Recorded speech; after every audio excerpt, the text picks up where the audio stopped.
Hi. Hi. This is Amanda. Tell people why you're here in Korea. My orchestra from China is having a tour here right now. She plays in an orchestra. She's a professional musician, Yes, I am. a flute player, and we are best friends. Yeah. But we're also kind of ex-boyfriend, girlfriend, which is Yep. weird for us to think about now. We met in our junior year of high school, Yeah. and we were pretty much together on and off throughout college. For like 7 years. Yes. We broke up finally before I came to Korea to work and before you went to grad school for London. music. And we've been friends ever since. So we've been friends almost as long as we were together. We know logically it happened, but not really emotionally anymore. And it's great. Yeah. It's actually hard to believe it ever happened. Especially in Korea, it's not common for exes to still be friends, and it is hard. I think there are 3 ingredients to becoming friends with an ex. First, you need time. Like, it's not gonna happen right after you break up. But for us, when we broke up, it was sort of on like mutual terms because we were both going to different places, and we kind of like dissolved into friends somehow, Yeah, but which doesn't normally happen. because we had broken up many times. And it just got to the Serious. point, yeah. You really need time. You need time to get to the point where like the sensitive feelings they're not as sensitive. They're not like still bugging you. You need distance from those feelings. You kind of really need to take that seriously, and Oh yeah. maybe if you need to block them from Facebook or do whatever, the whole 9 yards.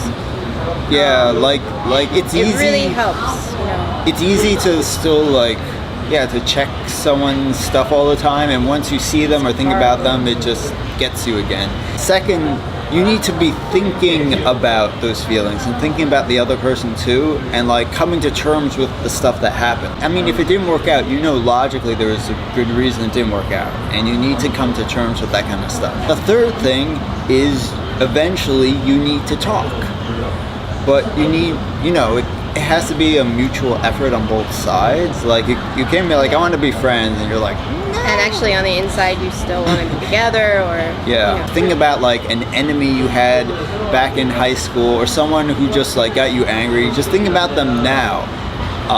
You probably like never resolved that situation, and just remembering that person, you still feel those like that bitterness, that resentment. Like, if you bring it back up, you feel those bad feelings. That stuff doesn't die. It just kind of fades with time. But as soon, if you met, let's say, an ex that you never resolved things with, you suddenly became face to face, you would feel all those feelings again. It wasn't even easy for us at first. Like, we weren't trying to be together, but we still had fights. It takes some hard work.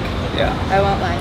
The thing is that it's worth it, because if you two had stayed together for so long, there's something special there, and whatever it is, even if you don't work as a couple, you can still be friends. You shouldn't let that go to waste. I especially feel in Korea that like couples, one reason why couples aren't, after they break up, they're not friends, is they don't resolve things. And I think in general here, it's hard for couples to talk through problems, to confront each other, to reach an understanding. People don't necessarily talk about feelings so much, so I feel like they don't get that kind of resolution. I can still remember our worst times, but if I think about those times, like, I'll feel bad for a second and it goes away, because it's been like rewritten by all the good stuff and by having resolved everything. Over time, things will fade, so time really helps. But if you never resolve things at all, I don't think time will help that much, and you won't be able to be friends with that person in the end. I mean, you'll forget like on a daily basis. But like I said, if like suddenly you meet that person face to face, everything will come Bad flooding feeling. back. It's a bad feeling. What we have now, like, it can't be replaced. It's like, it's not something like I'll be able to just find someone else to be like my new ex-best I'm friend. the new Amanda. My new professional flute player. Oh yeah, that's a fun story. So like, we were in band together. She went on to be a music major in college. I wanted to major in music, but like it didn't work out, but I minored in music. but I wasn't performing. So you're always like, you're not really a musician anymore. When did you get the job? Was it 2011? Yes. Yeah.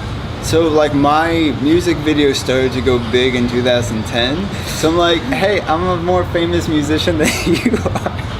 Yep. And when you met my musician friends today, you sort of told them you're sort of a musician.